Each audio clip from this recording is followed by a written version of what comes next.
Apes! Rejects! We're gonna watch the Kingdom of the Planet of the Apes trailer today. I'm looking forward to this. John, good morning. How are you? Good morning. I am gonna be bananas for this trailer. Whoa, that's racist? That's racist against apes. Yeah, man. That's don't call them apesist. monkeys or chimps or what's the thing they don't like being called? Doesn't matter. Guys, leave a like on that video. That'd be very much appreciated. Also, today's video is sponsored by BetterHelp. Had a good amount to say about them. I'm in therapy. Lord knows we needed more on them after the reaction. When I sleep, I see strange things. Oh. I love nature. Planet Earth. Memories? Not memories. Wow. Post-Apes Ruling World looks gorgeous. Yeah. Oh. I see everything. Falconry of the apes. That is not everything. Wowie. Shit, feels like Matt Reeves directed it. Yeah.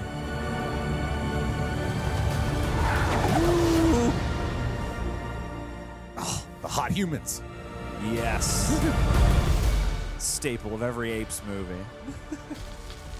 Whoa! Don't tase me, bro.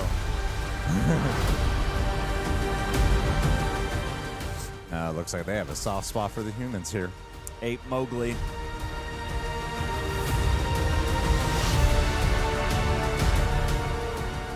Wow. Discover the scientific technologies, the ruins. Where's the Statue of Liberty? What a wonderful day! What a glorious day! What a lovely day! Witness me! Man, this franchise is everlasting. I know a lot of people before this trailer came out were concerned that with how fantastic the prior trilogy was, that if this movie might undo a lot of that goodwill of the revival of the Planet of the Apes series. There's a title right there. Revival of the Planet.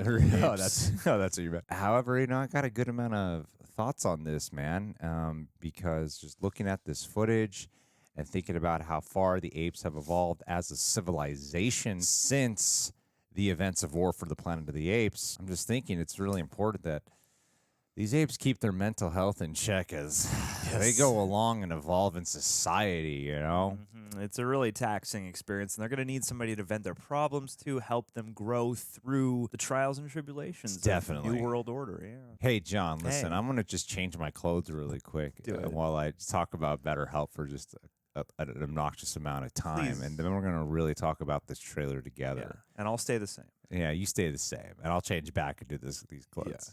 Today's episode is sponsored by BetterHelp. I know that we often joke around here quite a bit on the channel, but I wanted to speak a little bit more sincere during this specific sponsor.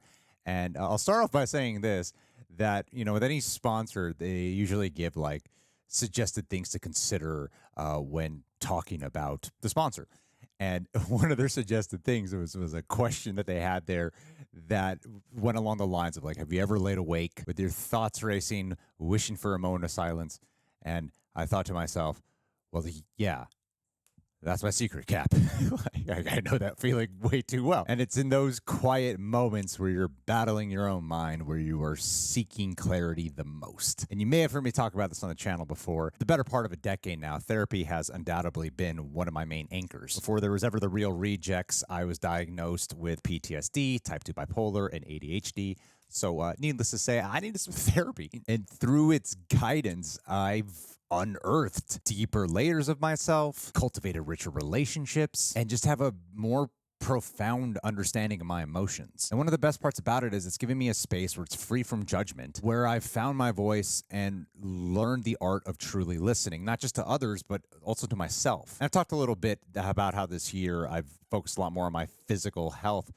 and hitting the gym a little bit more often. And in all sincerity, I do view therapy as like a gym for your mental health, a place where you can really nurture your mental well-being. And it is an experience that has been quite transformative, so much to the point that, you know, I would say at least half of the people that you see that come here on the channel are in therapy. As a matter of fact, I know one of them, their therapist is with BetterHelp. I often joke that like I've been in therapy since it was underground. Why I joke like that is because I see now in the past few years a lot more people have been going to therapy, which is fantastic. I love seeing that. So I will say that if in your heart, if you have been seeking therapy or contemplating going to therapy, I highly encourage you, I urge you to consider BetterHelp. Before I ever saw some ad for BetterHelp, I had heard other people who had been with BetterHelp and had really given strong in-person testimonies to me. Their online platform is crafted with care, keeping your comfort in mind, starting it as simple as answering a few questions. And really important to remember, it's a journey. And I really love this because I've had at least like 3 therapists in my life. So if you ever feel the need to change your therapist, BetterHelp understands and allows it without any fuss. Trust me, that's a massive benefit. So for a journey of self-discovery and mental well-being, turn to BetterHelp.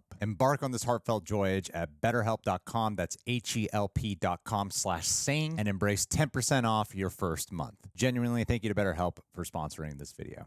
I'm back here with John because looking at this trailer, what I find very interesting about this franchise thus far is that the trilogy that we had prior was an origin story of sorts. It is exactly the prequel to the original films. Not 1,000%, but sort of. It's almost like prequel in the sense of how Daniel Craig's Casino Royale was. Like, sure. It's a prequel, it's an origin story, but it's also modern day, so it's not 1,000% it, but it could be. It's a contextual prequel more so than a 100% just linear prequel. Yeah. All the words that I said in like 2 minutes, John said in 5 seconds. It's okay. I wouldn't have known which 2 words to pick if you hadn't laid it down. I appreciate that. Yeah.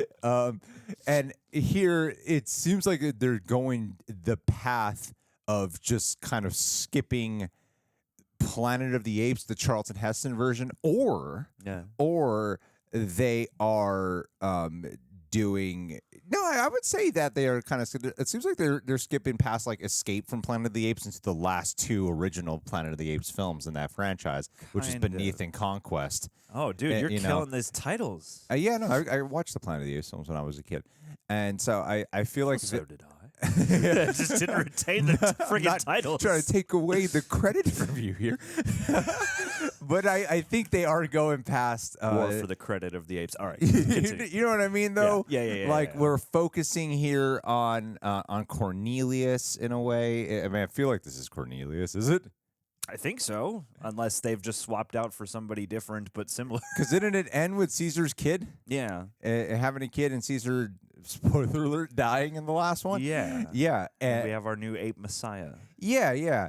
It seems like we're kind of. What I'm saying is, it seems like they're now in territory where they're starting to remake the original films. Kind of, yeah. And like this has, obviously, like the apes are sort of like reigning supreme at the moment, which in a different way than some of the later Apes movies still reminded me of those where it's like, oh, now humans are like second-class citizens. Yeah, and they're being somewhat oppressed by the ape class now, and what happens when you achieve your revolution and you overthrow the status quo, and now you're in the position of power. Yeah, well, I think they are taking. I take it back a little bit too, that because Planet of the Apes, the original one, that's when you did see the humans were kind of like feral creatures who were trying to survive, and it seems like that's what the humans are like here. And our main ape is probably going to take compassion upon them, while the other apes are thinking they should be wiped out.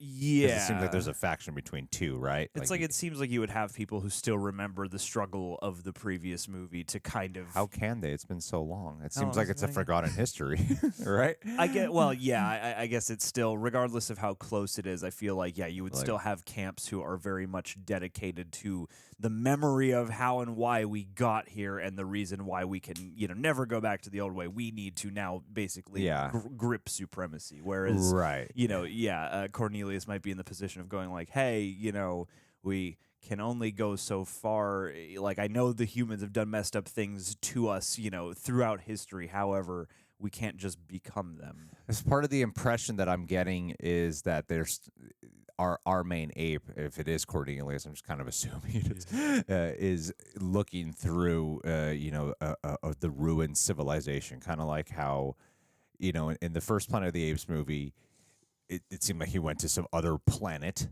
where apes were dominant and humans were just animalistic, right? Yeah. And then you find out that you're actually in the future. And it seems that we're going to be kind of doing that journey, but through the perspective of our main ape protagonist, who is venturing off and then discovers like the former human society, what humanity used to be. Yeah. You know?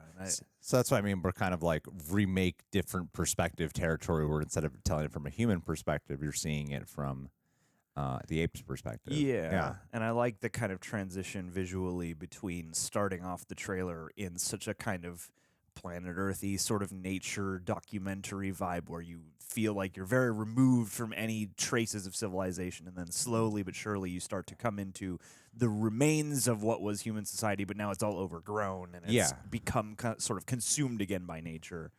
Yeah. I thought this trailer had a great sense of wonder.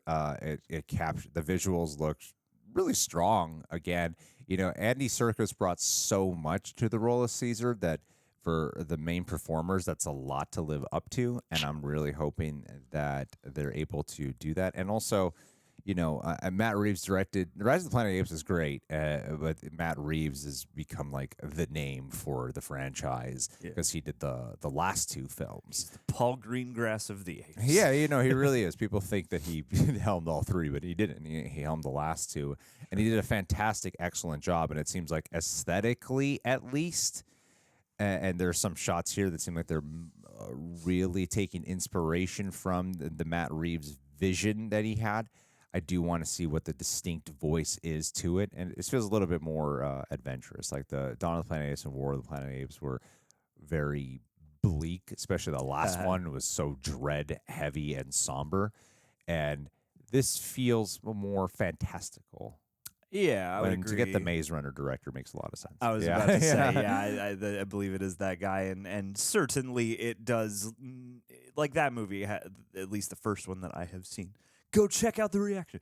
It has a bleaker approach to the YA setup. So like he's good at living in an environment like this and making you feel like you're roughing it in the elements and portraying, the infighting of, a struggling, society of one shape or another. So like there are reasons I can easily see why he was chosen, and now I'm sort of waiting to see like, okay, like by all accounts, it seems like he was able to sort of elevate some certain aspects of the Maze Runner. Now, can he live up to the shoes left to be filled by both the Matt Reeves stretch of the franchise and just the legacy it has overall? Yeah.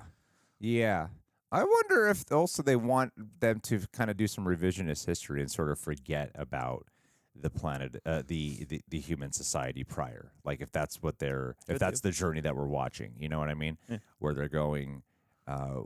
Like the way how we have tried to bury things in our history. Sure, and rewrite and recontextualize. Yeah, and I wonder if like maybe that's what our villainous ape is kind of hoping for. Could be. To hide it so that way you do get to the part where you do really marry it to the original Planet of the Apes, where there was just a select few who knew the truth. Yeah. This was always their lot in life. They were just always meant to be peasants serving us. These structures, these are just where the great apes used to dwell. Yeah, something like that. That would be cool.